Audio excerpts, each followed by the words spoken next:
वहाँ चारों तरफ लाशें ही लाशें पड़ी हुई थी। सबसे जरूरी सवाल यही उठता है कि कहाँ गए वो भोले बाबा। पूरे मामले में प्रशासन की यहाँ पर बहुत बड़ी चूक दिखाई देती है और अभी तक 100 से ज्यादा लोगों के मरने की खबर आ चुकी है। सवाल है कि लोगों की जान आखिर गई कैसे।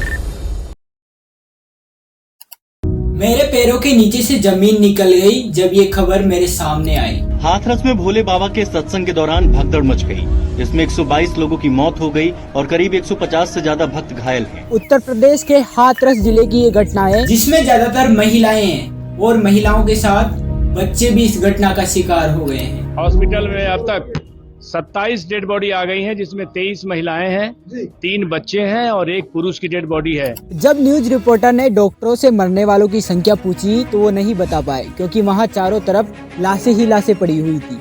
दैनिक भास्कर के एक रिपोर्टर मनोज महेश्वरी जी ने जब जमीन पर पड़ी लाशों को गिना तो उनकी संख्या 95 निकली और अभी तक 100 से ज्यादा लोगों के मरने की खबर आ चुकी है। ये हादसा इतना दर्दनाक था कि ड्यूटी पर एक सिपाही तैनात थे, रजनेश जी, जिनको लाशों के ढेर को देखते ही हार्ट अटैक आ गया, उनसे उनकी मौत हो गई। अब सवाल कई सारे उठते हैं, तो कोशिश करते हैं एक एक का जवाब ढूंढने की। सबसे पहला सवाल है कि लोगों की जान आखिर गई कैसे। दरअसल हाथरस में भोले बाबा नाम के एक बाबा की कथा चल रही थी, जो कि दोपहर 1 बजे को समाप्त हो गई थी। बताया ये जा रहा है कि बाबा अपनी कार में बैठकर जा रहे थे, तभी लोग उनकी कार के पीछे भागे और लोगों की संख्या ज्यादा थी, इसी कारण कई लोगों की मौत हो गई। प्रवचन सुनने आए लोगों की संख्या लगभग 2.5 लाख हो गई थी, जबकि प्रशासन से अनुमति केवल 80,000 लोगों को ही ली गई थी। ना तो वहाँ पुलिस वाले ज्यादा थे कि स्थिति को संभाल पाए और ना ही कोई प्रशासनिक सुविधा वहाँ पर उपलब्ध थी। इतनी ज़्यादा भीड़ थी, लेकिन उसमें 70 पुलिस वाले बस लगाए गए थे ड्यूटी के लिए। ना निकलने का प्रॉपर प्रबंध था, ना जाने का कोई प्रॉपर प्रबंध था। बताया जा रहा है कि लोकल एडमिनिस्ट्रेटिव लेवल पे कोई कोऑर्डिनेशन ही नहीं हुआ था।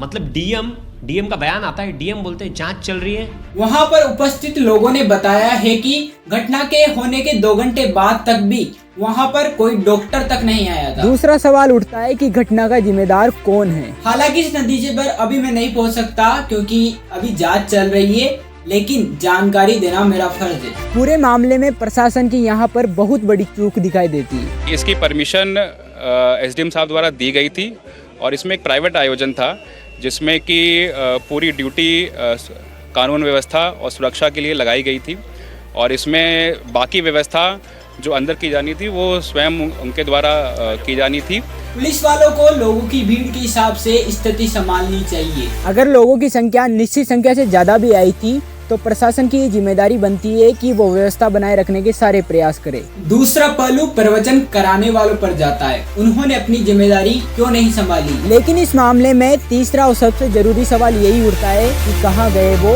भोले बाबा, जिसके लिए 2.5 लाख लोग इकट्ठा हुए थे। क्या बाबा को इन लोगों के मरने की भी चिंता नहीं है? क्या वही है इन लोगों के मरने का कारण? जब से ये घटना हुई है भोले बाबा लापता है और पुलिस वालों ने उनके ठिकानों पर भी छापा मार लिया है, लेकिन बाबा नहीं मिल रहे हैं। प्रशासन ने उन लोगों पर तो मुकदमा दर्ज कर लिया है जिन्होंने प्रवचन करवाया था, लेकिन बाबा का क्या? मैं वीडियो देखने वालों से भी कहना चाहूँगा, आस्था रखिए मगर अंधविश्वास नहीं। क्या आप भूल चुके हैं वो राम रहीम का आरोप? क्या आप भूल चुके हैं वो आसाराम का जेल जाना? इस तरह आप आरोपी को भगवान बना देते हो। मेरा काम आप लोगों की आस्था को ठेस पहुँचाना नहीं है, लेकिन सच बताना मेरा काम भी है और मेरा फर्ज भी। ये वीडियो केवल घटना को बताती है, आरोपियों को नहीं, इसलिए सवाल कीजिए। धन्यवाद। न पब्लिक होती न ये हादसा होता। पब्लिक जुड़ी है, इतनी पब्लिक अगर जुड़ी है तो मतलब ये क्या सत्संग की वजह तो हुआ, ना सत्संग होता ना ये हादसा होता।